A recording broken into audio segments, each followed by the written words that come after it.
Look, I don't care what they say, make sure you do a flood test. It doesn't matter where it is. Do the flood test, you're going to sleep better at night, and your customer's going to have the satisfaction that it's not going to rain on their heads while they're watching TV. And look, on top of that, it's just a good call. It makes you look better, and you get more business that way. Hey folks, we're here today because essentially you can perform a flood test at any time, right? I want to say yes and no. Yes, when you know your building is solid. In my opinion, you can perform a flood test at any time. One, when you're building it, before all this stuff goes on. Two, when you're done, just to make sure that you didn't poke any holes anywhere. So, this is what we're doing. Just put my ball in. It's nice and tight. Later, I made sure focus. I made sure I put my pen back on so I don't lose it. Now, essentially what I'm going to do is I'm going to vacuum everything up with water. Essentially I'm going to vacuum everything up, fill it with water, and then come back tomorrow.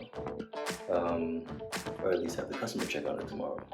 9 times out of 10, I'm going to be here just to check on it anyway, see where the water level is, to make sure nothing is dripping downstairs or even, out here on our beautiful tile. Then we can proceed. This is probably really done, but we just need to install a toilet, hook it up, and up your uncle, or Andy's your uncle, or whoever's your uncle. But right now we're pretty much finished, but before all these final pieces go on, we need to make sure that everything is top-notch shape. So you can perform a flood test twice, or you can perform it all throughout the duration of your build. I just prefer it twice. In the beginning, after all the hardware or all the underneath stuff is done, and second, when everything is pretty much finished.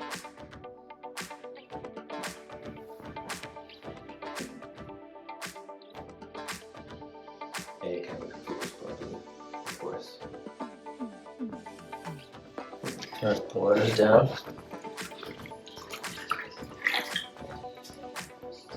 And this is the post-construction flood test. You should do this too,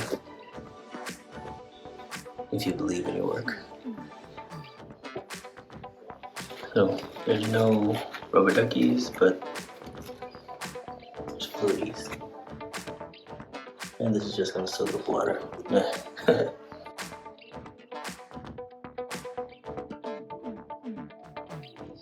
Remember that guy from earlier on? This is the underside of it.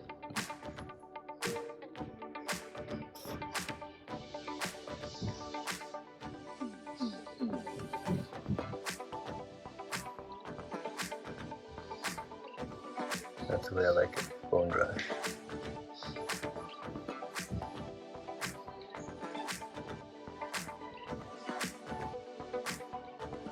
And that's how to do it.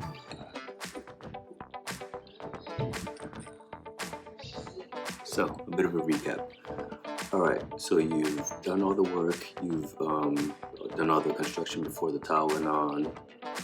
I think it's a good idea to do a flood test in the beginning and at the end, just to be 100% sure.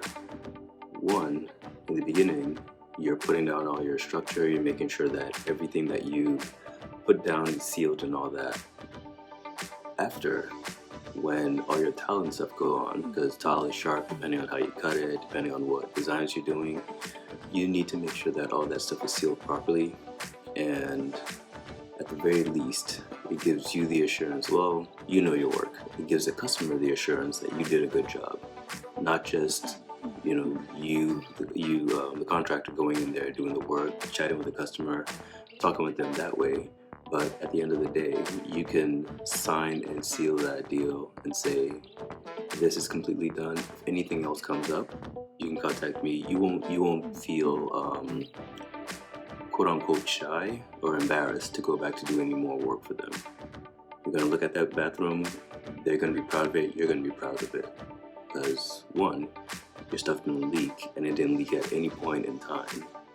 Two, you do know that you can attach your name to it, and they can even give you referrals based on that. So I think it's a win-win. You don't just need to do a flood test in the beginning.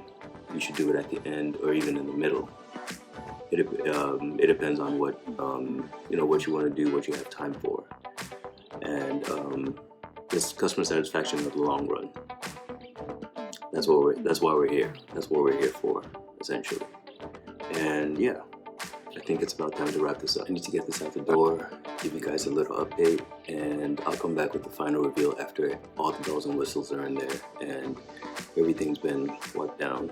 Make sure to wipe it down, because you don't want to leave your fingerprints and all that stuff for your client to be cleaning. Don't do that. Alright, I'll catch you guys later.